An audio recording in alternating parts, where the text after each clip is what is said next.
जैसा कि वीडियो में देख सकते हो, थोड़ी देर पहले ही पावर स्टार पवन सिंह की तरफ से ही एक वीडियो जारी किया गया है, जिसमें ऐसा लिखा हुआ है कि ये गाड़ी जो है बहुत जल्द पवन सिंह लेने वाले हैं और उसके लिए शोरूम गए हैं उस गाड़ी को देखने के लिए। और गाड़ी है टोयोटा का लैंड क्रूज़र GR सीरीज़ का गाड़ी है। और इस कार की कीमत अगर आप जानोगे तो इस कार की कीमत 2.5 से 3 करोड़ के आसपास है, टॉप मॉडल का।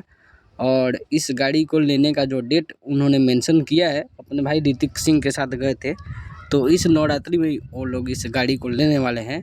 इसके पहले पवन सिंह कई गाड़ियों को खरीद चुका है, उनके पास बहुत सारी गाड़ियाँ भी हैं। चाहे उसमें आपको रेंज रोवर हो जाए जो काफ़ी ज़्यादा प्रसिद्ध है, पवन सिंह उसी गाड़ी से ज़्यादातर आते जाते हैं। और भी बहुत सारी गाड़ियाँ हैं जो उनके पास ऐसे ही लगी हुई हैं। और उसमें एक और नाम ये जुड़ जाता है लैंड क्रूज़र का, जो इस दशहरे यानी इस नवरात्रि में पवन सिंह खरीदेंगे अपने लिए, अपने टीम के लिए। उनकी टीम तो इसके पहले निकल ही चुकी है धोखा दे करके। अभी ये गाड़ी देखने में आपको कैसी लगी, अपनी राय ज़रूर देना। Thank you.